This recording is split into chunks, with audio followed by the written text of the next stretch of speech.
नमस्कार दोस्तों, स्वागत है आपका हमारे गीता वाणी यूट्यूब चैनल पर।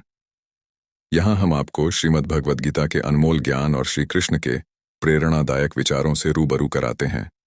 अगर भगवान तुमसे इंतजार करवा रहे हैं तो तैयार रहना, वो उनसे कहीं ज्यादा देने वाले हैं जितना तुमने मांगा है। जिस तरह लोग मुर्दे इंसान को कंधा देना पुण्य समझते हैं, काश इस तरह जिंदा इंसान को सहारा देना पुण्य समझने लगे तो जिंदगी आसान हो जाएगी। मत सोच इतना जिंदगी के बारे में, जिसने जिंदगी दी है उसने भी तो कुछ सोचा होगा। बेवजह ही नहीं होती लोगों से मुलाकात, किसी से सबक मिलता है तो किसी से। क्या श्री कृष्ण कहते हैं, किसी को दुख देकर मुझसे अपने सुख की इच्छा मत करना।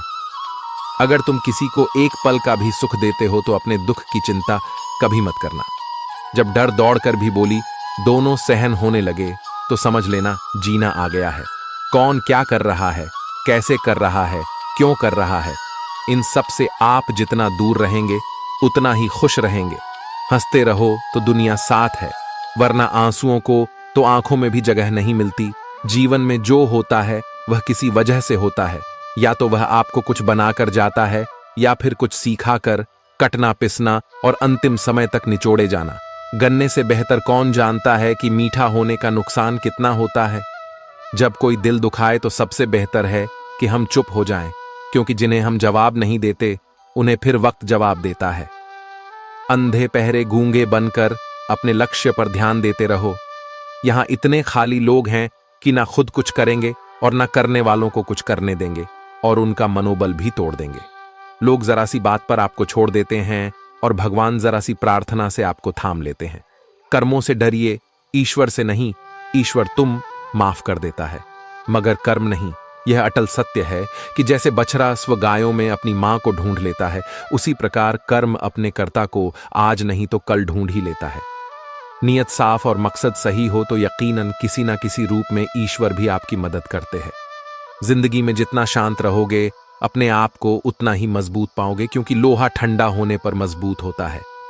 गरीब रहोगे कोई ध्यान नहीं देता, मेहनत करोगे तो सब हंसेंगे, लेकिन जब कामयाब हो जाओगे तो सब जलेंगे। जिंदगी वो हिसाब है जिसे पीछे जाकर सही नहीं किया जा सकता। इसलिए आज मैं सुधार करें और पुरानी बातों को अनुभव की तरह इस्तेमाल करें। जिस जिंदगी में उत्साह, लक्ष्य और अनुशासन ना हो उसे जिंदगी जीना नहीं, जिंदगी काटना कहते हैं। कभी कभी आप बिना कुछ गलत किए भी बुरे बन जाते हैं, क्योंकि जैसा लोग चाहते थे आप वो ऐसा नहीं करते। जिस मनुष्य के हृदय में सच्ची मानवता हो उसकी सोच हमेशा यही होगी कि मुझे मिला हुआ दुहक किसी को ना मिले और मुझे मिला हुआ सुख सबको मिले। मैंने हंसकर भी देख लिया और रोकर भी देख लिया, किसी को पाकर किसी को खोकर भी देख लिया। ये जान लिया कि जिंदगी वही जी सकता है जिसने अकेले जीना सीख लिया। जिंदगी बहुत कुछ सिखाती है, थोड़ा रुलाती है, थोड़ा हंसाती है। खुद से ज्यादा किसी पे भरोसा मत करना, क्योंकि अंधेरे में दो परछाई भी साथ छोड़ देती है। अगर कोई आपको सच्चा प्यार करता है तो आपको समय जरूर देगा, आपकी हर स्थिति में साथ देगा, हमेशा आपके लिए समर्पित रहेगा, क्योंकि सच्चा प्यार एक दूसरे की खुशियां चाहेगा। आंखों में पानी नहीं, लोहे को कोई नष्ट नहीं कर सकता, बस उसका जंग उसे नष्ट कर सकता है। इसी तरह आदमी को कोई और नहीं बल्कि उसकी सोच ही नष्ट कर सकती है। इसलिए सोच अच्छी रखो, फल अच्छा ही होगा।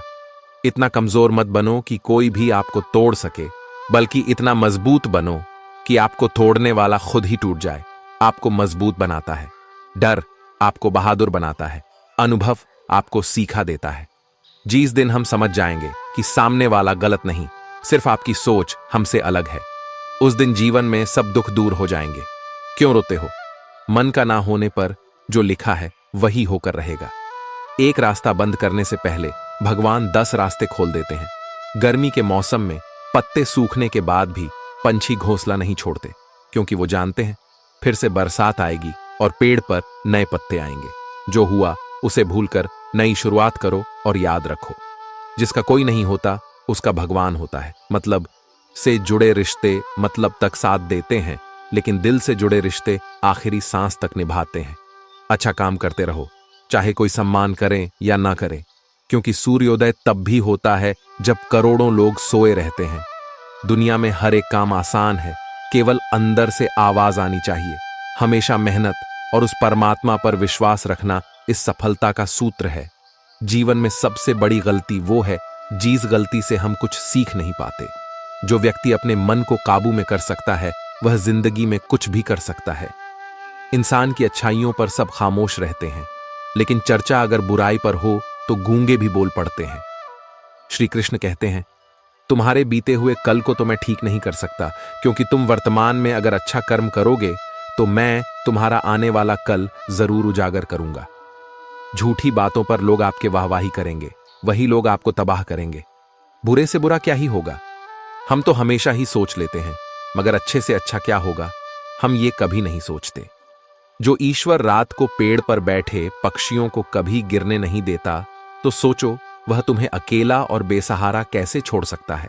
आज के जमाने में कोई अपना नहीं होता, सिर्फ लोग तब तक साथ देते हैं जब तक उनका स्वार्थ होता है। अगर कोई अकेला है तो इसका मतलब ये नहीं कि उसे कोई पसंद नहीं करता, बल्कि वह अकेला इसलिए है क्योंकि उसने दुनिया की औकात जान ली है। एक बार राजा और उसका मंत्री तलवार को साफ कर रहे होते हैं। तलवार को साफ करते समय अचानक राजा के पैर पर तलवार गिर जाती है और राजा के पैर की उंगलियां कट जाती हैं।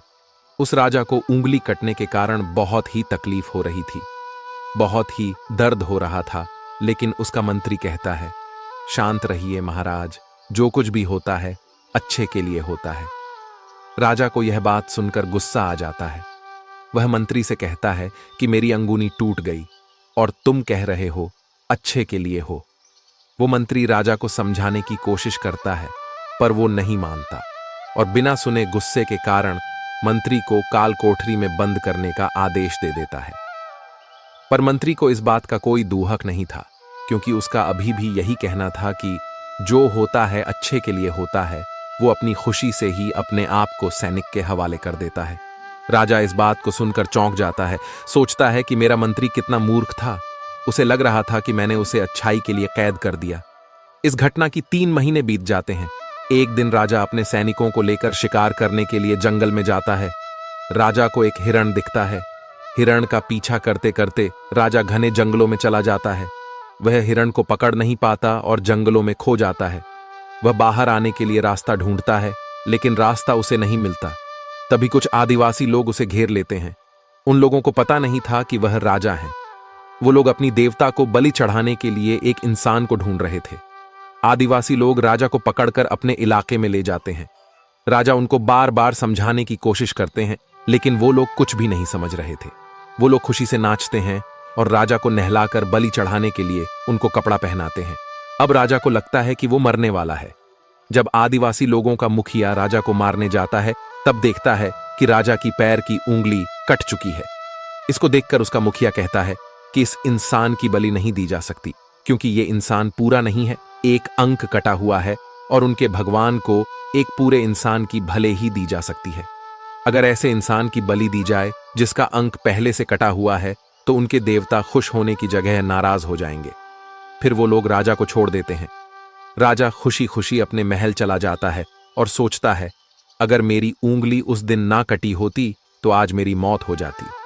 इसका मतलब मंत्री सही कह रहा था, जो कुछ होता है अच्छे के लिए होता है। फिर राजा अपने शनि को बांधे देता है कि जल्दी से जाकर मंत्री को रिहा किया जाए। ये राजा मंत्री को अपना पद वापस देते हैं और पूछते हैं, मंत्री उस दिन मेरी उंगली कट गई, मेरे लिए अच्छा हुआ, मैं मान गया, लेकिन तुम जेल में हो, इससे तुम्हारा क्या अच्छा हुआ? मंत्री खुशी खुशी राजा से कहता है, महाराज आप शिकार के लिए जाते तो आपके साथ मुझे भी आना पड़ता, और अगर मैं आपके साथ जाता हूं तो वो लोग मुझे मार देते। मंत्री की बात सुनकर राजा को समझ आता है कि जो भी हमारे जीवन में होता है वो अच्छी के लिए होता है। अगर हम अपने जीवन में देखें तो हमारे जीवन में भी कुछ मुश्किलें आती हैं। हम उनका सामना नहीं करते, हम उनको ही दोष देते हैं। ये मुश्किलें हमें आगे बढ़ाने और मजबूत करने के लिए ही आती है। हमें हर मुश्किलों को सकारात्मक तरीके से देखना चाहिए, क्योंकि हर चीज कुछ ना कुछ सिखा कर ही जाती है। हर व्यक्ति के जीवन में सुख और दुख का आना जाना बना रहता है। दोस्तों, आशा करते हैं कि वीडियो आपको पसंद आई होगी। मिलते हैं जल्दी नए ज्ञानवर्धक वीडियो के साथ। धन्यवाद।